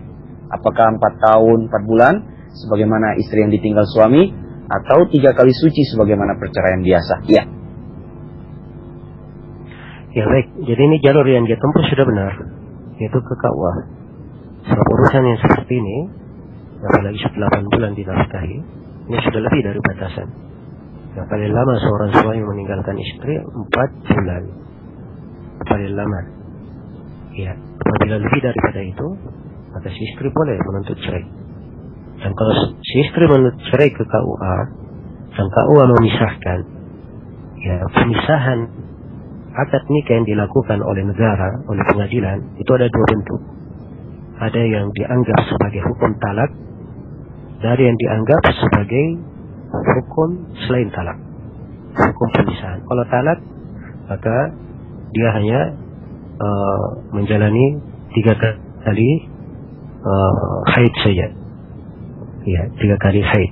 Kalau sudah haid 3 kali, maka sudah lepas iddahnya. Itu 3 kali suci. Dan tapi kalau dianggap oleh KUA dia adalah sekedar dipisahkan karena si suami tidak memenuhi syarat nikahnya, ya sehingga dituntut oleh si istri karena dia tidak memberi nafkah, maka ini masuk ke tafriq. Mungkin saja dia dipisahkan sebulan 1 kali haid cukup, ya mungkin ada ketentuan yang lain. Ini kembali kepada keputusan yang ditetapkan oleh KUA. Ya, dan saya sendiri saya tidak bisa memberikan jawaban tetap untuk hal ini. Ya Allah Ta'ala. Ya.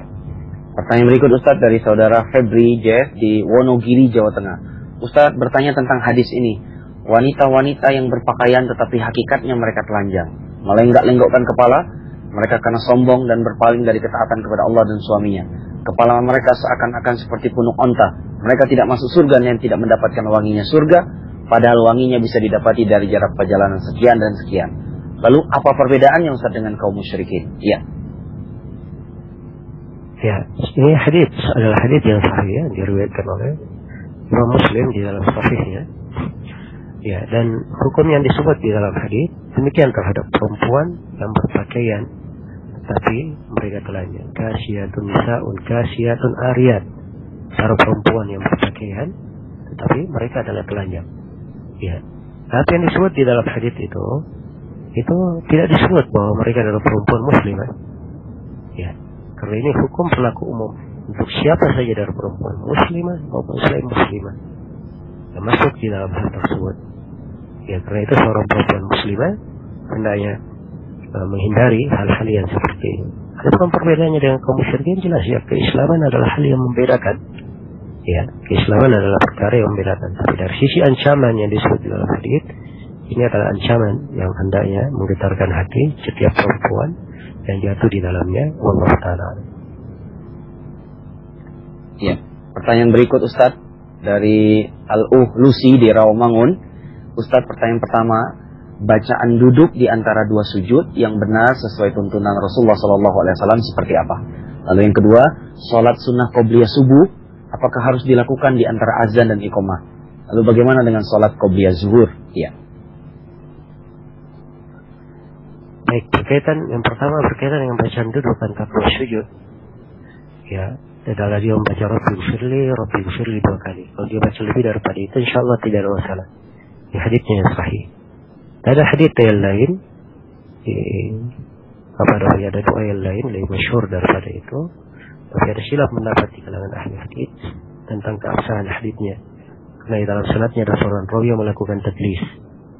Ya, tapi bagi siapa yang mengamalkannya, maka karena dianggap sebagian ulama menguatkan, ya, insyaallah taala hal tersebut tidak mengapa. Nah, berkaitan dengan qobliyah subuh, apakah harus dilakukan antara adzan dan qomat? Ya, jawabannya iya, sebab itu adalah waktu pelaksanaannya. Iya, karena dilakukan setelah terbitnya fajar subuh. Ya, sebab Nabi sallallahu alaihi wasallam bersabda, rakaat al-fajri khairun minad dunya wa fiha. 2 rakaat subuh lebih baik daripada dunia dan sisinya. Dikaitkan dengan fajar, menunjukkan terkait dengan terbitnya fajar. Apabila dilakukan setelah terbitnya fajar, insyaallah taala hal tersebut sudah syah. Demikian pula qobliyah zuhur, ini setelah matahari tergelincir sudah masuk waktu zuhur, sebelum pelaksanaan sholat zuhur dilakukan qobliyah zuhur di situ. Wallahu taala. Ya. Ya. Pertanyaan berikut Ustaz dari Al-Ah Abu Nai Adi di Purwokerto. Ustaz, bolehkah anak asuh memanggil om pada bapak asli dan memanggil abi pada bapak asuh untuk sementara waktu sampai dia dewasa? Tujuannya supaya tidak bingung antara bapak asli dan bapak asuh. Apalagi rumahnya berdekatan sehingga sering ketemu. Mohon nasihatnya Ustaz. Ya. Ini tidak diperbolehkan ya, hal yang seperti ini. Dan tidak boleh seorang anak itu memanggil ayah kepada selain ayah kandungnya. Dalam disebut hadits yang melaknat tentang hal tersebut. Ya, ancaman yang besar tentang hal itu. Maka si bapak asuh dia telah berbuat baik mengasuh anak. Ya, melakukan kedermawanan, dan itu adalah hal yang baik insyaallah taala. Sisa dia sempurnakan.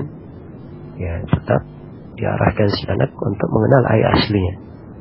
Ya, kalau dia dipanggil ya dengan istilah bapak hanya karena kedekatan, ya maka insyaallah taala itu tidak ada masalah ya. Sebagaimana umumnya kita di Indonesia kadang kita memanggil bapak kepada siapa saja untuk menghormati yang lebih tua. Ya, tapi kalau dia adalah ayah, diarahkan kepada mana ayahnya, maka harus kepada ayah kandungnya. Ya Allah taala. Ya, berikut Ustaz dari Al-Ahfian di Solo. Ustaz, bolehkah kita meminjam uang ke bank atau kredit rumah dengan perjanjian apabila kita bayar sebelum jatuh tempo, maka tidak ada uang lebih atau denda.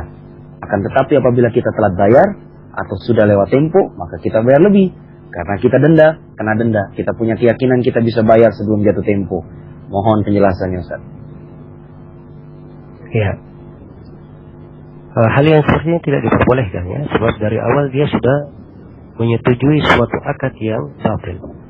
Sebab di depan ada akad, kalau dia terlambat dia membayar tambahan, dan ini adalah riba.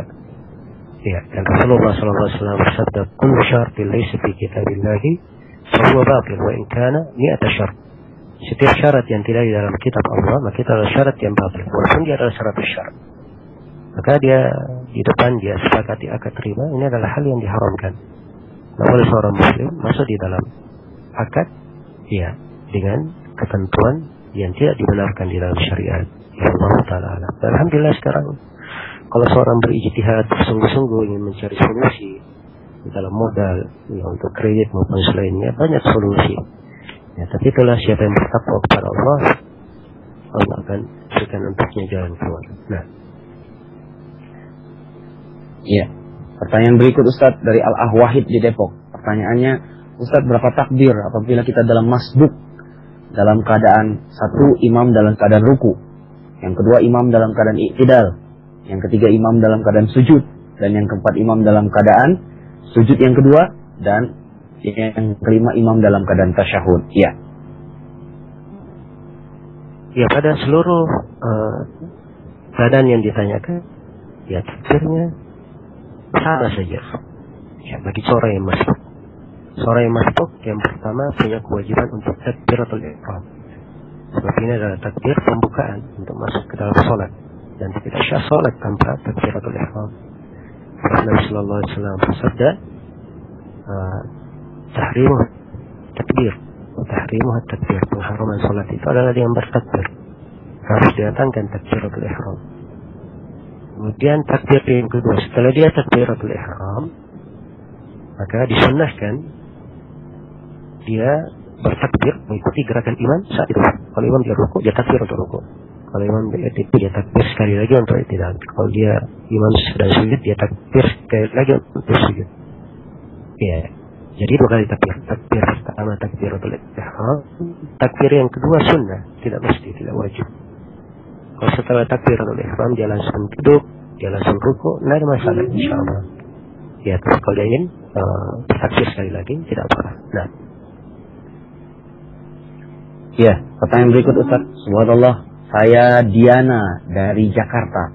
Sebagai gadis belia dan baru menginjak usia 20 tahun, dan orang-orang berpikiran di umur segitu adalah umur yang masih sangat labil Ustaz. Saya baru aja berniat untuk memakai jilbab, karena selama ini saya tidak pernah memakai jilbab. Dan di saat saya ingin melaksanakan niat itu, ada orang yang lebih tua memberi saya nasihat, dan orang itu adalah seorang non-muslim. Dia bilang begini, "Kamu yakin mau memakai jilbab? Usia kamu baru segitu loh. Saya bukan melarang, cuma saya nggak mau aja kalau kamu pakai jilbab itu gaya-gayaan atau untuk main-mainan. Baru pakai 2 bulan, besoknya dilepas lagi." Nah, yang jadi pertanyaan saya Ustaz, apakah saya harus mempertimbangkan kembali niat saya? Itu dikarenakan saya takut apa yang orang bilang itu benar, atau saya bismillah aja semoga itu nggak jadi kenyataan. Iya, silakan Ustaz. ya, barakallahu fikum atas niat yang baik ini, dan itu adalah hidayah dari Allah Subhanahu wa taala. Semoga Allah Subhanahu wa taala menguatkan hidayah dan petunjuk di hati Alif yang bertanya. Ya, memakai jilbab itu adalah perintah Allah, perintah Rasulullah sallallahu alaihi wasallam. Ketika Allah firman kepada Nabi-Nya, "Ya ayuhan Nabi, qul li azwajika wa banatika wa nisa'il mu'minina yudnina 'alaihinna min jalabibihinna. Dzalika adna yu'rafna fala yu'lain." Wahai Nabi, katakanlah kepada istri-istrimu, kepada anak-anak perempuanmu, dan kepada perempuan-perempuan kaum mukminin, ya, untuk mengulurkan jilbab-jilbab mereka. Seperti kan, mengulurkan jilbab itu, mereka lebih mudah untuk dikenal sebagai muslimat, dan mereka tidak akan diganggu. Ya, ini jaminan dari Allah, kebaikan bagi orang yang memakai hijab. Ya, dan perempuan para sahabat ketika ayat hijab turun, ya, kesegeraan mereka, langsung mereka mengambil gorden-gorden mereka, kemudian dijadikan sebagai kerudung mereka, menjawab seruan Allah Subhanahu wa taala. Ya, karena itu harus diketahui bahwa jilbab itu adalah kemuliaan yang Allah muliakan para perempuan dengannya. Ya, soal penjagaan terhadap kehormatan mereka dalam mahkota di atas kepala mereka. Dan hendaknya diketahui bahwa semua perintah Allah Subhanahu wa taala itu pasti mau kebaikan bagi seorang hamba. Iya. Dan di dalam menjalankan ketaatan, memang kadang di awal-awal seorang menghadapi hambatan. Tapi kalau dia meyakini wajibnya perintah tersebut, kemudian dia bertakwa kepada Allah, ikhlas di dalam menjalankannya, mengharap pahala Allah Subhanahu wa taala, maka yakinlah di dalam melaksanakan ibadah yang agung ini, dalam menutup aurat, memakai jilbab, pasti dia akan mendapatkan berbagai keindahan, dan dia pasti akan melihat perubahan-perubahan yang baik di dalam kehidupannya.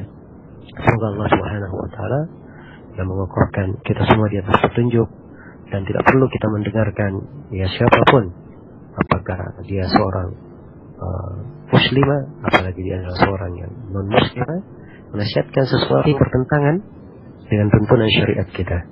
Sebab kita akan menghadap kepada Allah sendirian, yang mempertanggungjawabkan amalan kita sendiri, tidak mempertanggungjawabkan ucapan si A dan si B, tapi kita semua akan menghadap kepada Allah sendirian. In kullu man fis samawati wal ardi illa atir rahmani abada laqad ahsahum wa addahum adda wa kulluhum atihi yawmal qiyamati farda. Allah mengingatkan, tidak ada siapapun di langit dan di bumi kecuali akan datang menghadap kepada Allah dalam keadaan sendiri. Sungguh Allah telah menghitung mereka. Tidak ada seorang pun yang berada di langit dan di bumi kecuali dia akan menghadap kepada Allah sebagai seorang hamba. Sungguh Allah telah menghitung segala amalan mereka dengan sedetail-detailnya, dan setiap dari mereka akan menghadap kepada Allah dalam keadaan sendirian. Ini kondisi dan keadaan yang hendaknya kita ingat, dan jangan seorang tertipu dengan usia muda, sebab banyak anak-anak muda yang lebih dahulu dikuburkan daripada orang-orang tua. Karena itu hanya kita semua tahu bahwa ajal tidak datang dan siap menjemput kapanpun sesuai dengan takdir dan kehendak Allah. Tidak ada mengetahuinya.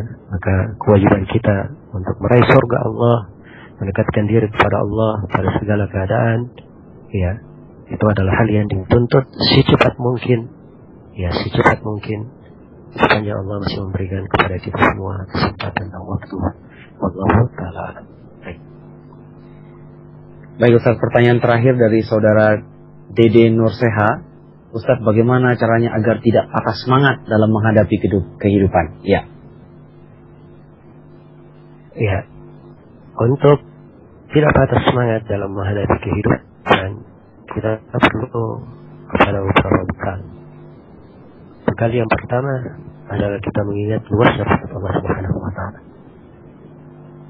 Bekal yang kedua adalah kita mengingat bahwa salah satu dari ibadah yang agung adalah mengharap kepada Allah Subhanahu wa taala. Harapan itu adalah ibadah yang indah. Dan bekal yang ketiga yang harus diketahui oleh seorang hamba adalah dia mengetahui haramnya berputus asa. Sebab seorang muslim tidak boleh berputus asa rahmat Allah Subhanahu wa taala. Maka hidup ini memang ada rintangan, ada ujian dan ada cobaan. Semua yang namanya manusia ada ujian dalam cobaannya, ada ujian dan cobaan dalam kehidupannya. Siapapun dia, tidak nabi, tidak rasul, orang-orang salih, tidak si kaya, tidak si miskin, tidak perempuan, tidak laki-laki, tidak yang tua, yang besar. Semuanya ada ujian dan cobaan di dalam kehidupan. Karena itu kita harus tabah menghadapi kehidupan itu. Dan itulah hari-hari kehidupan dipersilih gantikan oleh Allah Subhanahu wa taala. Watilkal ayyamu nudawiluha bainan nas. Itulah hari-hari yang kami persilih gantikan antara manusia. Hari ini ada yang bergembira, besok ada yang menangis terseduh-seduh. Hari ini ada yang mendapatkan keberuntungan, besok ada yang merugi.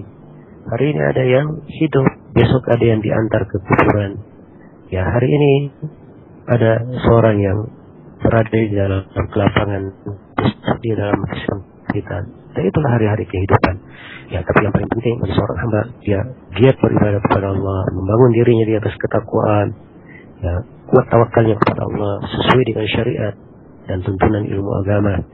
Dan inilah yang akan memberikan kebaikan untuk dirinya. Semoga Allah Subhanahu wa taala selalu memberikan taufik, rahmatnya, dan selalu memberikan kemurahan kepada kita semua terhadap kelemahan pada diri kita dan terhadap banyaknya kesalahan dan dosa-dosa yang kita lakukan.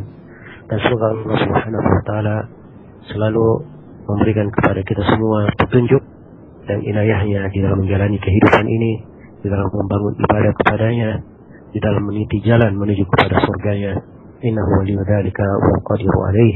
Dan saya mohon maaf atas segala macam kekurangan untuk pertemuan malam ini. Semoga Allah Subhanahu wa taala selalu menganugerahkan kepada kita semua pengampunan dan rahmatnya. Innahu waliyudzalika wal qadiru alaihi wallahu taala a'lam. Alhamdulillahirabbil alamin. Jazakumullah khairan Ustaz. Semoga pertanyaan dan jawaban yang terakhir semakin memberi semangat kita untuk menghadapi kehidupan kita di dunia ini, mempersiapkan menuju kehidupan yang kekal abadi di akhirat. Barakallahu fikum para pendengar Anas Radio. Dengan pertanyaan dari saudara Dede Nurseha, berarti berakhir sudah pertemuan ke-15 tanya jawab Problem Muslim di Kamis malam ini. Semoga Allah Subhanahu wa taala memberkahi kita semua. Kita mengucapkan terima kasih kepada guru kita Ustaz Zulkarnain atas perhatian, kesediaan dan kesempatan yang beliau luangkan di acara pada malam hari ini. Kami dari tim Anas Radio memohon maaf bila ada kesalahan, dan sungguh seluruh kesalahan itu datangnya dari kami, dari manusia, dan segala kebenaran itu datangnya dari Allah Subhanahu wa taala. Kita tutup bersama subhanakallahumma bihamdik asyhadu an la ilaha illa anta astaghfiruka wa atubu ilaik. Walhamdulillahi rabbil alamin. Assalamualaikum warahmatullahi wabarakatuh.